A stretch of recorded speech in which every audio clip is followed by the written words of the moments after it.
This is Bloomberg Businessweek Daily, reporting from the magazine that helps global leaders stay ahead, with insight on the people, companies, and trends shaping today's complex economy, plus global business, finance, and tech news as it happens. Bloomberg Businessweek Daily with Carol Massar and Tim Stenovec, live on Bloomberg Radio, television, YouTube, and Bloomberg Originals. And a very good afternoon, everybody. Yes, indeed. We're on TV, radio, YouTube, Bloomberg Originals. I'm Carol Massar. Oh, she's back. I feel refreshed. You seem refreshed, Carol. We missed you. We are glad you're back. I hope you enjoyed your time away. I did. And look, I brought with you a new record. At least on an intraday basis here. That is all you brought me also. You're That's welcome, okay. everybody. Thank you. You're welcome. Okay. Hey, a new trading week, new all-time highs on Wall Street. Traders are looking for solace in corporate earnings. A big week in earnings. We're going to be talking about that. And also the trade and the earnings eco backdrop for the rest of the hour. I felt a little weird not covering earnings last week. Like, I got to kind of catch up still. We should have done a phone call from you, you know, standing by on the beach. Tim who? Yeah. Sorry, no. Not here. It went right straight to voicemail. All right. Hey, listen, one of the things we want to get into is Elon Musk's his empire cracking under the strain of his antics. I should say cracking and maybe, well, more like creaking, right? Like there's just these stress points, it feels like. We're going to get on into this Bloomberg Businessweek cover story. It'll be in the new issue that's coming your way shortly. It's also today's Bloomberg Big Take. I love how they did it. It's like we're going to Harvard Business School because it's like case studies. Max Chafkin going to be by with us in just a few minutes. Also, from dodging B-52s to IT outages and more, we're going to check in on flying the, well, friendly or maybe not so friendly skies of late, because there have been a lot of challenges, Carol. Yeah, it's been an interesting year for air and air travel. All right, let's get to it, though. Let's get a check on that trading day, those news records on Wall Street, because Charlie Pellet, broad-based rally here. Indeed, and once again, big warm welcome back, Carol Massar. You were missed. We have got the Dow, the S&P, NASDAQ, all advancing right now. Really, in the absence of relevant economic data, Wall Street remains squarely focused on company outlooks. After the close of trading today, we'll be hearing from NXP. Right now, we have got the Dow, the S&P, NASDAQ, all rallying. Looking at a gain of 0.6% on the S&P 500 index, record there. NASDAQ also at a record. NASDAQ up 0.7%. NASDAQ 100 index up 0.8%. And the Dow right now climbing by 217 points, up 0.5%. 10-year at 4.36%. The 2-year 3.84%. Gold up $44 the ounce. Spot gold now surging by 1.3%, $33.94, and West Texas Intermediate crude oil flat on the day, $67.35 a barrel. A federal judge in Boston is raising questions about the constitutionality of the Trump administration's decision to terminate more than $2 billion in federal research funding for Harvard University. President Trump says he will immediately appeal the Harvard ruling. Again, stocks higher. Also, the Cosby star Malcolm Jamal Warner has died at age 54. That according to multiple media reports, including TMZ and People. He was perhaps best known for his role as Theo Huxtable on The Cosby Show. Cause of death said to be accidental drowning. Malcolm Jamal Warner dead at age 54. Recapping, S&P up 0.6%. I'm Charlie Pellet. That is a Bloomberg Business Flash. All right, our thoughts certainly go out to his friends and family. All right, Charlie Pellet, thank you so much. As you just heard from Charlie, though, we do see stocks hitting fresh all-time highs. The S&P topping 6,300 as traders are looking for some signs of resilience in earnings amid tariff risks. There's a lot continuing to come at investors, Tim. There is, but they certainly are okay with it. We got with us Bloomberg Intelligence Chief Equity Strategist Gina Martin Adams. She joins us here in the Bloomberg Businessweek studio. Earnings season off and running. It's still early. Stocks, though, hitting fresh all-time highs today so far. Could close at those. Does this make sense to you? I'm not sure how much it has anything to do with earnings and investors sort of just getting on board a very, very powerful uptrend, which is frankly hard to ignore. The FOMO is real, I would say. The other thing to consider is when everybody's questioning the uptrend, it just tends to power it higher. When finally people capitulate and everybody says, okay, it's just going to go higher, then stocks will slap us in the face. It's generally the way that the market works. I've seen an innumerable number of calls for correction coming in July and August, which to me probably means the market keeps going higher. It just, you know, sentiment can be a very, very powerful driver of stocks. And we're in a sentiment-driven market, without a doubt, right now, because earnings are fine, but the market is priced to expect earnings to be much better than anticipated. Well, talk to us about what going into earnings season, because remind us of expectations were coming down. So if there's a beat, it's on lowered expectations. Give us some perspective. So the consensus, I think that there's right now a very, very big difference between what's priced in the market and what's priced in the consensus of analyst expectations. And so that's an interesting point in time where the analyst community basically just took their numbers down to rock bottom levels in terms of expectations, with the exception of the tech space. Rock bottom levels for the second quarter. The market obviously has bounced back precipitously since Liberation Day. That in and of itself tells you the market is saying, well, even if it is relatively weak, it's going to be over in a quarter. We're going to see things get a lot better in the second half of the year and next year. So we'll see if that emerges. Does it factor in, Gina, though, and we've talked about this, the three of us, that we are going to be, though, in a higher tariff rate environment? More so than what we used to. Well, we think so, but we don't know so. And I think this is the other thing, that the market is defaulting to this notion that either you have a taco situation where you don't actually get the tariffs implemented, or the tariffs are deemed illegal. Right. This did emerge in the last couple of months with the International Trade Commission, or whatever the judiciary body is, suggesting that this is potentially illegal and most of these tariffs aren't going to stick anyway. And I think the market is hanging on to that notion that this is a lot of noise. It's going to continue to create noise and friction, maybe suppresses growth expectations. But ultimately, these are not tariffs that are going to last. What happens if they're wrong about that? Well, if they're wrong, then we have to reprice long-term growth expectations. Right now, there is an implied assumption that by 2026, this kind of goes away as a risk. And you see that in the consensus numbers, especially in the U.S. numbers, where U.S. growth rates are expected to hockey stick growth again by the latter half of 2026. Very, very strong growth reemerges, seemingly out of nowhere. That out of nowhere would be trade risk goes away. We finally get to see some accelerating growth, and regulatory sort of policy works in favor of the U.S. market. That, to me, sounds like an environment where we don't get rate cuts. Yeah, exactly. There is this sort of, either you think that growth is weak and you get rate cuts, or you think that growth is going to reaccelerate and you don't get rate cuts, but no one can decide which way it is. You can't have your cake and eat it too. And that could be a pretty big risk later this year is, will we actually get these rate cuts? I think right now the market is working on this notion that existed last year, which was, okay, inflation is moderating enough that allows for some normalization of tight rates. Now rates, I think we can argue whether or not they're tight or easy relative to the run rate of economic growth and inflation conditions. Even some easing inflation, if you also get an acceleration in growth, what's the argument for cutting rates? It's very questionable. Meantime, you've got global central bankers, right? A lot of them cutting rates. Yes, yeah. So, and that is still a big tailwind for non-domestic stocks. And you do see this emerging, or not emerging, but in the data for this year, where you've got domestic or developed markets outside the U.S. and emerging markets posting double-digit returns. U.S. stocks still sitting at a 7% return year to date.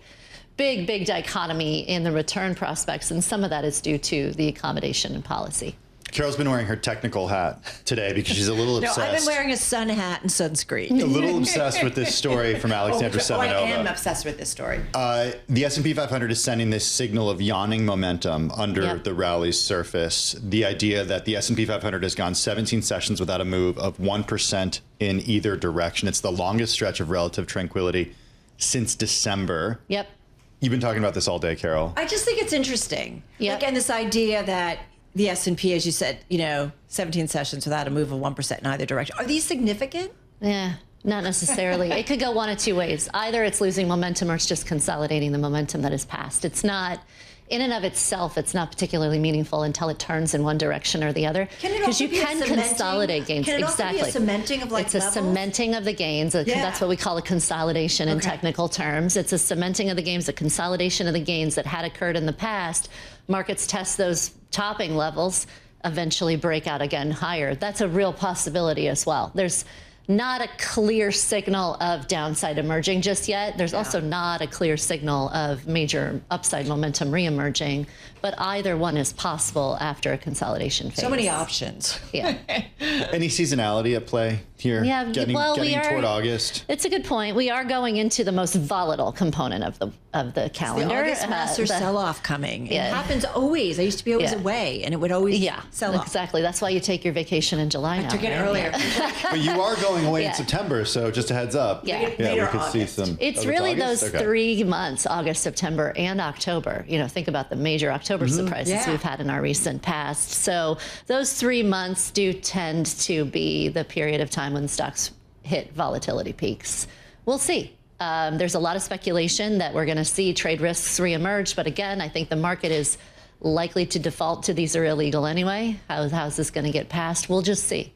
We're going to talk eco and global economy in just a minute, but 30 seconds left here. You do a lot of traveling, and I know we've talked to you a little bit in the past about the idea of U.S. exceptionalism and maybe people not so interested. Is it coming back? No. No. No, the U.S. investor is telling you that it's coming back. Outside of the U.S., is it coming back? No, it hasn't. The sentiment hasn't changed outside the U.S. The only thing that's changed is they're really worried about the outlook for trade. So where you do have potential upside that emerges if trade policy does not become downside risk is actually still outside the United States as well. Developed markets outside the United States have seen the biggest downward estimate revision as a result of trade. U.S. investors have just said, oh, it's not going to happen. Developed market investors outside the U.S. are very concerned that this is going to happen. Well, you've set us up really well for our next conversation. So thank you, as always, and for everything else.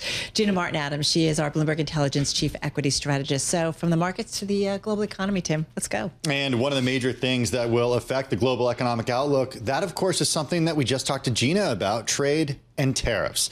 This as the EU and the U.S. negotiators are heading into another week of intensive talks as they seek to clinch a trade deal by August 1st. That's when President Trump has threatened to hit most EU exports with a 30% tariff. And Carol, as we get telling data on U.S. consumer volumes as well. Yeah, interesting story. So let's get into it. Bloomberg News Senior Economics Editor Chris Anstey. He is in our Boston bureau. Chris, so good to have you here. We just talked markets with Gina.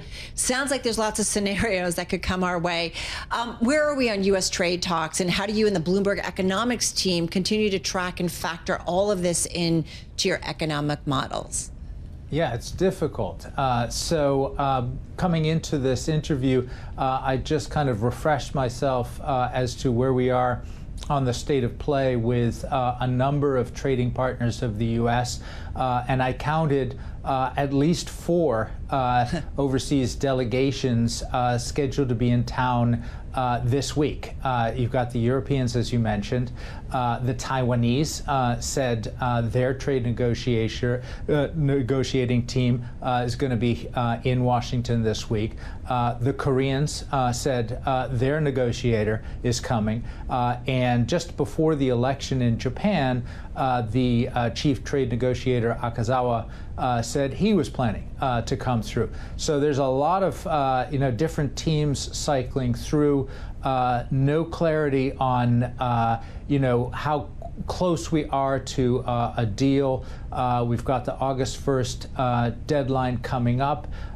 Treasury Secretary Bessent said this morning that that should be a little bit of a stimulus to improve the offers that the U.S. side was getting, but really no notion here of what the next week and a half entails. So let's talk about that as a little bit of a stimulus, because one thing that Gina Martin Adams told us is that essentially the market right now is pricing in the fact that most or all of these tariffs will not actually remain in effect come next year. Is that realistic to you based on your reporting, based on the analysis that you've read and what you found, that these are more of a stimulus to get to a different number via negotiation? Yeah, it doesn't seem realistic, to be honest. I think you're on the right track there. How the market interprets things, I'm reminded, as you may know, I spent a number of years in Asia, and I'm reminded of something that Mark Mobius, the emerging markets legend, used to say about North Korea. North Korea used to come out and do these nuclear tests or, these ICBM tests, and And after a number of years, the markets in Seoul, Hong Kong, Tokyo kind of stopped reacting to them. And the way that Mobius said it was, well, at the end of the day, investors just don't know how to price, the risk of an outbreak of nuclear war, so they stopped trying. And it may be something similar here. Going back to the spring, you were talking about volatility in the summer months. April obviously was a very volatile month here with the Liberation Day tariffs and then the pause and so on. It may just be that, much like with North Korea, investors have decided, we don't know how to price in, a fractional chance of 50% tariffs on Europe. So we're going to stop. And we'll just wait to see what the heck happens there. But meantime, we're going to look at other things. We're going to look at how the economy is doing. We're going to look at earnings. We're going to look at mergers and acquisitions, right. Whatever the case may be. On that, Bloomberg's Brendan Murray out with a great story. We talked about it on our planning call this morning about how the number of shipping containers carrying U.S. imports fell for a second straight month, This is according to a private gauge. So this is basically putting that economic indicator on course for one of the sharpest year-on-year reversals on record because of the disruption from President Trump's tariffs. A number like this, perhaps not surprising considering what's going on. Perhaps could it also improve once all the trade chats, as you talked about all the delegations that are in town, once they are done? Yeah, again, we're already at, according to the Yale Budget Lab, the highest effective U.S. tariff rate right now, not the threatened ones, but the ones in place right now are at the highest since 1910. And I think what you're seeing there in that, decline in container shipping volumes is not just some give back from the pulled forward demand from earlier this year on the part of importers, but the real impact of high tariffs that don't seem to be going down for the duration. And that should continue to erode demand. There was this argument that, companies have fat margins and they can eat the tariffs. Well, there's a Bloomberg economics analysis piece out today showing that the margins on the part of Chinese manufacturers just is not sufficient to absorb the level of tariffs that are in place right now, not the threatened ones, but right now. So it's hard to imagine that there isn't going to be as time goes on, a significant materialization of higher inflation and slower growth, just as the economists predicted at the beginning of the year. But Chris, just in 30 seconds, why hasn't that happened yet? Well, it may be that some of the companies indeed have eaten the tariffs for now, but their wherewithal to keep doing that is going to be wearing thin. And consumers, when they see those prices rise, are going to be making different choices in terms of their spending packages going forward. Yeah, and I feel like that could potentially kind of show up in later earnings this year, right, and outlooks, or maybe even in this earnings season. Who knows? Hey, Chris, so glad we could check in with you. Really appreciate it. Chris Anstey, he is senior economics editor at Bloomberg News. He's out there in our Boston bureau. Great perspective, as he reminded us that, he did spend some time in Asia, so really just pulls it all together for us globally. All right, folks, we are headed for a break. Coming up next, from being first buddy to the president to getting a black eye, today's Bloomberg Big Take on Elon Musk's Trump feud and wild bets. This is so much in this story. I love how they laid it out. Also the Bloomberg Big Take. First buddy. First buddy. Maybe not now. Times have changed. We're coming back from Bloomberg.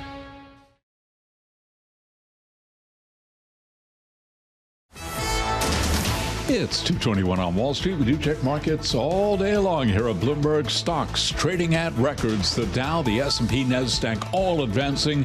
S&P 500 index topping 6,300. Traders looking for signs of resilience in earnings amid tariff risks.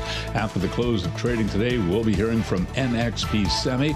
S&P right now at a record 63.32, up 35. That is a gain of 0.6%. We've got the Dow up 215. up by about 0.5%. NASDAQ up 156 right now, higher by 0.7%.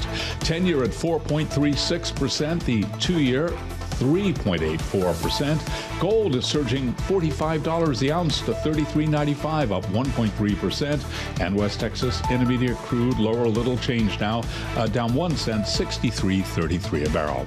Stellantis shares are lower after reporting a loss in the first half as restructuring expenses, slowing sales, and U.S. tariffs hit the struggling automaker. Stellantis actually higher now. We've got Stellantis up by 1.4% among other automakers. Ford, which reports next week, Ford shares up 2%. And on Wednesday, tomorrow, actually, we'll hear from General Motors. GM shares up now by 0.9%. Recapping, S&P 500 index up by 36. That is a gain of just about 0.6%. I'm Charlie Pellet. That is a Bloomberg Business Flash. All right, gotcha, Charlie. Thank you so much. Carol Massar, Tim Stenovec, live here on Bloomberg Businessweek Daily. Hey, so many seem to have called it that the bromance wouldn't last between the billionaire and the president. The breakup happening after disruptions to the U.S. government under what some say was the guise of efficiency and data foraging. We are, of course, talking about Elon Musk. He and his black eye, an Oval Office send-off, and subsequent spat with President Trump, the creaking of his empire, and so much more, all in the cover story of the upcoming issue of Bloomberg Businessweek. It is by Bloomberg's Max Chafkin and Ed Ludlow, soon to hit newsstands. It is already, though, Tim, on the Bloomberg and online. It's also the subject of today's Bloomberg Big Take. With more, great to have back with us Bloomberg Businessweek senior reporter Max Chafkin. He's the co-host of Everybody's Business and the Elon Inc. podcast. He's also the author of The Contrarian, Peter Thiel, and Silicon Valley's Pursuit of Power. He joins us here in the Bloomberg Businessweek studio. You've spent many years writing about Elon Musk. You give us the backdrop. You remind us of his foray into politics. And then you get into what really matters, certainly to investors, and to what made Elon his empire. How bad is it? I mean, it is challenging. He's still the wealthiest guy in the world. I think he's the wealthiest guy in the world, and investors to date have essentially allowed him to do whatever he wants and to do things that most CEOs, most entrepreneurs would never be able to essentially get away with. That said, there are, I'd say, bigger challenges facing these companies today than he's experienced in a very long time. You know, of course, Elon Musk has a history of sort of flirting with disaster. And you look at the history of Tesla, there were some very dicey moments in the 2000s, same thing with SpaceX. But you haven't had this situation that we have today where you have essentially three companies, SpaceX, Tesla, and XAI. I'm going to leave off the sort of smaller ones, but those are out there too. And then in the foreground, you have this potential fight with Donald Trump. And so, you know, everyone's focused on the fight, but those three companies, each in their own way, have very significant challenges. So let's get to it, because you do right. There are many more weapons President Trump could deploy against Elon Musk's business interests were he so motivated. So much is like, does he or doesn't he? Let's start. I love the way you guys do this. You do basically like these case studies of each of these three businesses. So let's talk about Tesla. He makes promises. Sometimes it takes longer. We have all gone along from the ride that we eventually get this stuff. And to be fair, when it comes to EVs, certainly in the United States, he moved the needle. Yeah, absolutely. And that's what's made, I'd say, the events of the last couple of years so surprising, because Elon Musk is attempting this very dramatic pivot away from EVs and towards robotaxis, which is kind of strange because the EV market is still growing very quickly. Tesla, on the other hand, is not growing. I mean, their deliveries have been falling for the last 2 quarters, had a down year in 2024. We'll see what this latest quarter looks like when they report earnings, but they are selling fewer cars each quarter than they did a year ago. And that is kind of surprising for a company that is trading at just this insane multiple, trading at a value that is way, way, way richer than you know, a normal car company. Now, of course, the reason investors are going for this, the reason they're continuing to buy the stock at a relatively high price is because of robotaxis, this belief that Elon Musk is going to revolutionize transportation. The issue is that's been this kind of thing that Musk was able to point ahead in the future and say, look, this is going to be great. Don't focus on the now, focus on the future. And now we have the now. Now we have some robotaxis on roads, and it's really a very small number. It's something like 10 to 20 robotaxis in a very small part of Austin. Meanwhile, you got Waymo, and we've talked about this before, but there is this obvious competitor, Waymo, which has way more robotaxis in more markets and is not getting valued the way that Elon Musk, the way that Tesla is getting valued. So you do wonder, how long is it before investors start to look at that, and how many quarters of sort of declining deliveries, declining car sales are they really going to tolerate? These companies have sort of always, Elon Musk's companies have always kind of used one another and shared engineers at certain points. Now we're getting to a point, Max, where Elon wants more investment from one company to another company, specifically Tesla, to invest in XAI, which is a challenging thing to do because Tesla's a public company. XAI is not. Shareholders might not love this idea. Explain the sort of borders or lack thereof when it comes to this accounting. I mean, the thing is, from the point of view of Tesla investors, and I think this is true of most of the investors in most of Elon Musk's companies, they're not investing in a particular product. They're just investing in Elon Musk. And that's one of the reasons why, even when Musk does something that seems on its face a little bit foolish or crazy, for instance, the on again, off again purchase of X at a ridiculous, overvalued at the time, investors go along with because they just think, okay, Elon Musk wants this. He's a brilliant guy. And so you have this thing where the companies, although they are nominally independent, are sharing resources, sharing management, of course, not just Elon Musk, but other folks, sort of bouncing between them or doing work on the side. And now even you have XAI, which is desperately trying to raising money from Elon Musk's other companies. SpaceX, according to Elon Musk, putting $2 billion into XAI, and then Musk has said he's going to ask Tesla for money and a year ago he suggested the number would be $5 billion. So you're talking about significant amount of money. Tesla, of course, has a lot of cash at the moment. So it's not like it can't afford it, but you got to ask yourself, what is the rationale? Like, what's the business rationale if you're a Tesla investor to, move money from Tesla to X, especially when X and Tesla are sort of in competition. They're both AI companies. And so that's an issue. I mean, what I think it shows is that as much as these companies add up to this big empire, they're interlocking. And if one struggles, the others are going to struggle. If Tesla's value were to decline dramatically, that would hurt Elon Musk's empire in a big way because Tesla shares are a big source of his wealth, a way he finances things. And beyond that, there's this aura of success that he has used to sort of promote himself and promote these companies. And as that has, I'd say, come into some question, I think that hurts some of these other companies. So he did post on X that he's back to working 7 days a week and sleeping in his office if my little kids are away. Yay. But I'm just wondering, which part of his empire is he most interested? You guys talk about XAI, that's what he seems to be super interested in right now. Yeah, and you get different answers depending on who you talk to within the empire because, of course, Tesla also feels like Tesla employees, board members also feel like they are in the middle of this really unique opportunity with robotaxis. But yeah, I mean, Musk has spent, it seems, at least over the last couple of weeks, a lot of time with XAI and Grok. Now, of course, AI chatbots, that's an area that a lot of investors are excited about. On the other hand, this is a very expensive company to finance. Bloomberg has reported that they're losing $1 billion a month. So like that, $5 billion from Tesla, they're gonna burn through that, pretty quickly. I think from the sort of bull cases, hey, these large language models are really expensive to finance, so we need to, put as much into them now, catch up to OpenAI. But of course, the other side of the coin is like, why does this very successful car company that's worth $1 trillion by market cap, what does it have to do with AI chatbots? I don't think that the answer is a whole lot. Yeah. Elon Musk claimed without evidence that President Trump was an accomplice in the crimes of Jeffrey Epstein and alleged that the president had covered them up. This was sort of the nadir in their relationship, I think, if we look back over the last 6 weeks.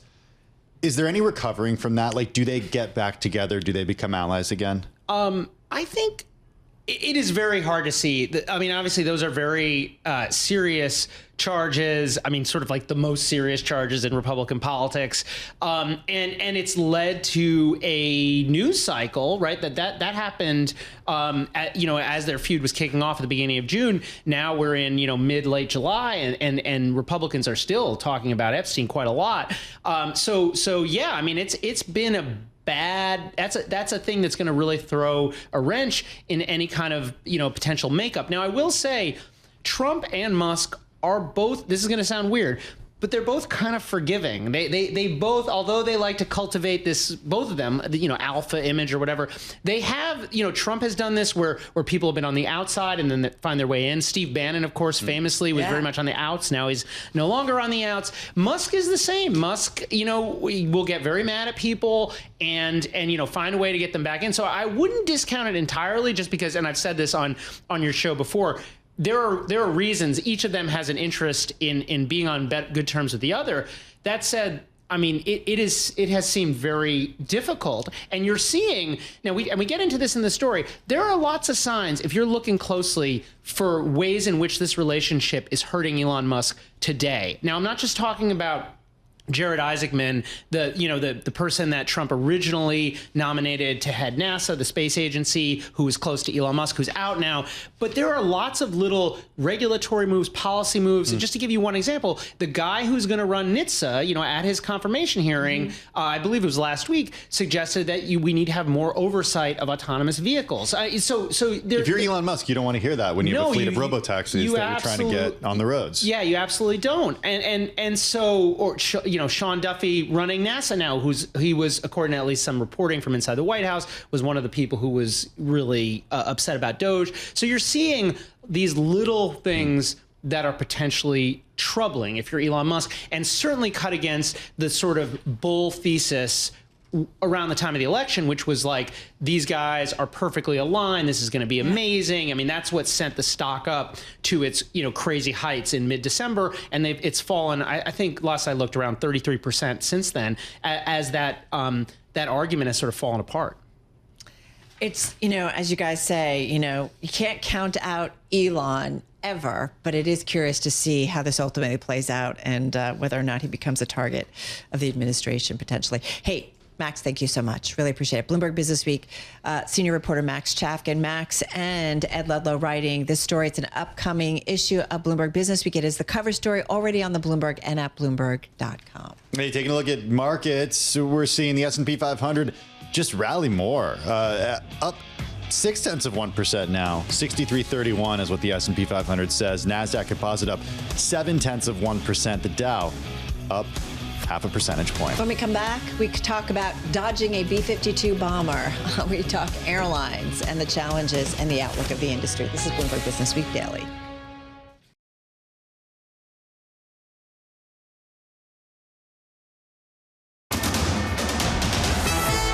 It's 2:40 on Wall Street. We do check markets all day long here at Bloomberg. We are looking at records back to work Monday with the Dow, the S&P, NASDAQ all pushing higher. S&P right now at 63.30, higher by 34 points. That is a gain now of 0.5%. The Dow up 195, up by about 0.4%. The NASDAQ Composite Index up 149 now, up 0.7%. So in the absence of relevant economic data, Wall Street remains squarely focused on company outlooks. The 10-year, 4.35%, the 2-year, 4.84%, and the 30-year, 4.92%. Gold is up $44, the ounce up 1.3%, $33.94 on the precious metal. A retreat for West Texas Intermediate crude down 0.3%, $67.15 a barrel on WTI. Verizon Communications shares surging 4.8% after the company posted second quarter revenue that surpassed analyst estimates and raised its profit outlook.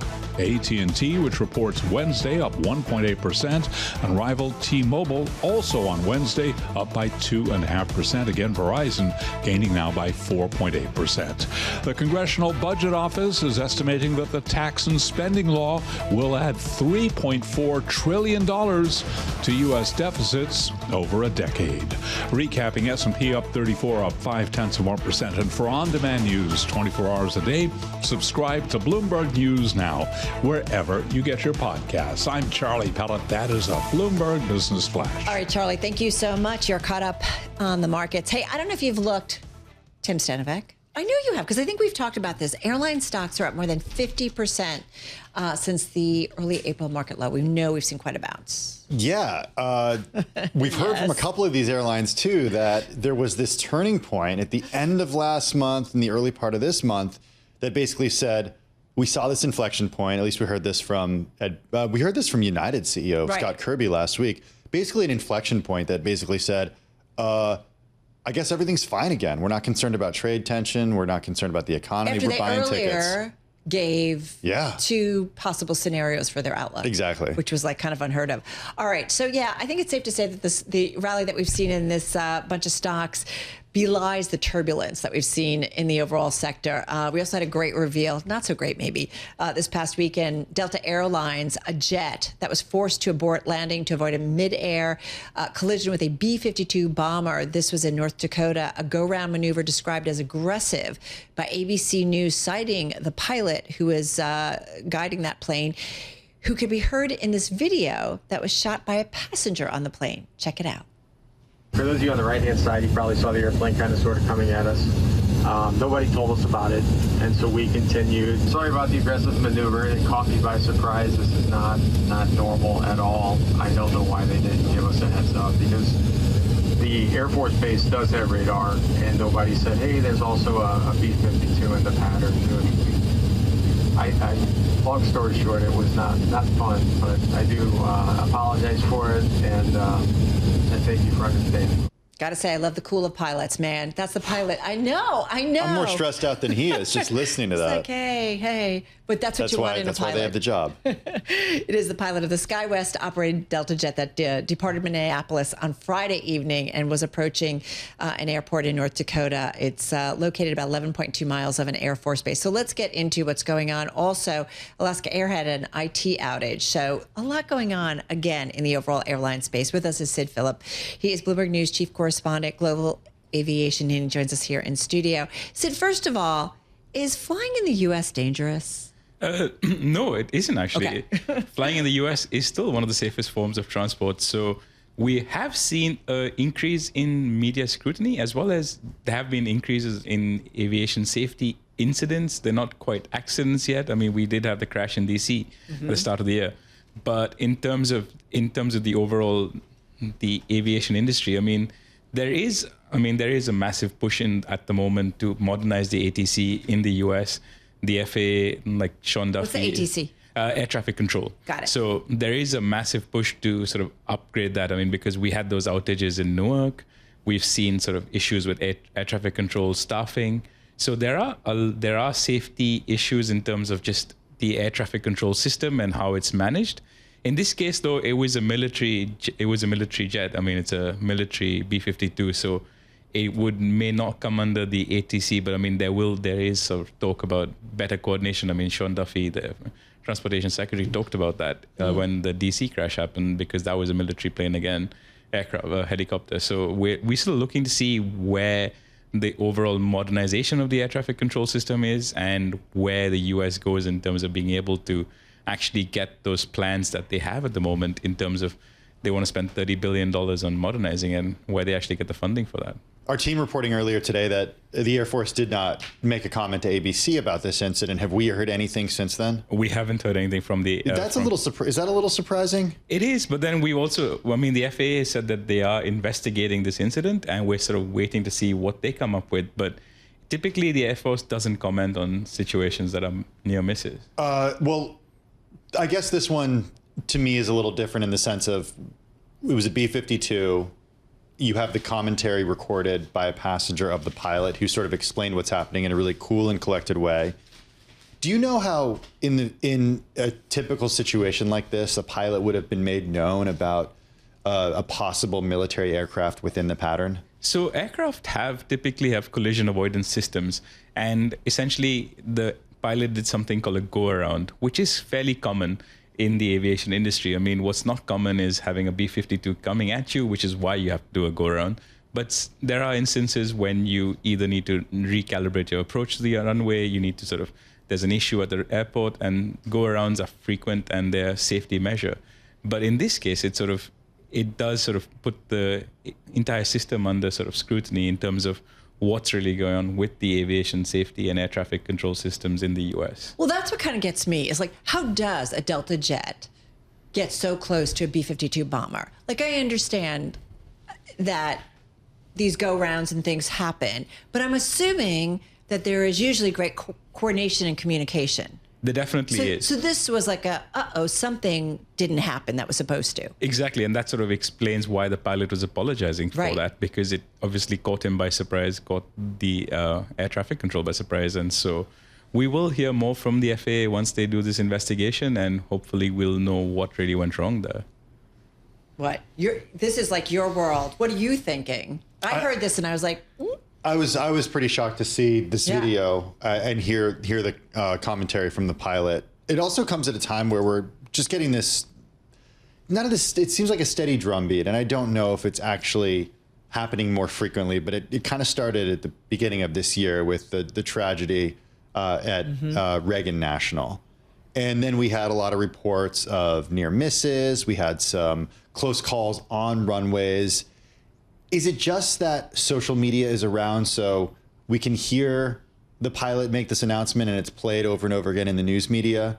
Or is there actually something different when it comes to numbers here? So we're still looking at the numbers, but I mean, it hasn't really, it is a lot to do with the increased scrutiny that the aviation industry has faced ever since that DC crash. So near misses are now mainstream news, where they wouldn't have been a couple of years ago, including in instances like last week when we had JFK briefly close one of the runways because of an aircraft that was stranded on the aircraft. I mean, immediately there was interest in what's going on. So there is definitely a lot of interest and anxiety among flying the public, but at the moment, we don't really see a massive increase in the number of incidents. I'm just worried about communication. I had an incident flying out before my vacation where we took off, pushed off on time, doing great.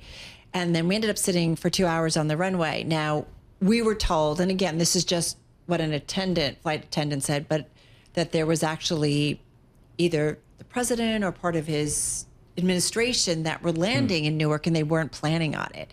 And it just, to me, sounds, I know things happen, but it just sounds like some miscommunication. Just quickly, I mean, I don't know how to feel this real quickly. I mean, it is. I mean, obviously there is greater scrutiny. I mean, you wouldn't have thought much of it if it was happening in the past, and if it hadn't happened after all these aviation safety incidents we've read about, we've written about, and we've seen playing out. So I think there is definitely much more that you notice about flying now than you did previously.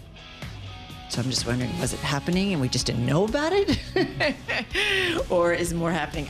Sid, good stuff. Sid Phillip joining us, Chief Correspondent, Global Aviation at Bloomberg News, right here in our studio. When we come back and check on trading and some stocks on the move, do not go anywhere. This is Bloomberg Businessweek Daily.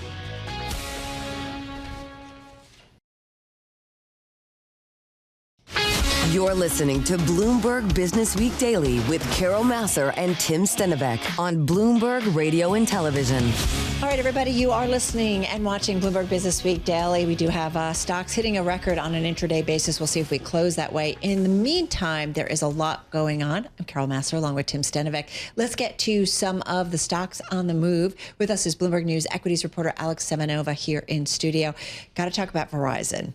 Yeah, that is a stock that is doing quite well today, up almost 5%. This is after the company posted second quarter revenue that beat analyst estimates. It also raised its profit outlook. Obviously, that is really important this earnings season.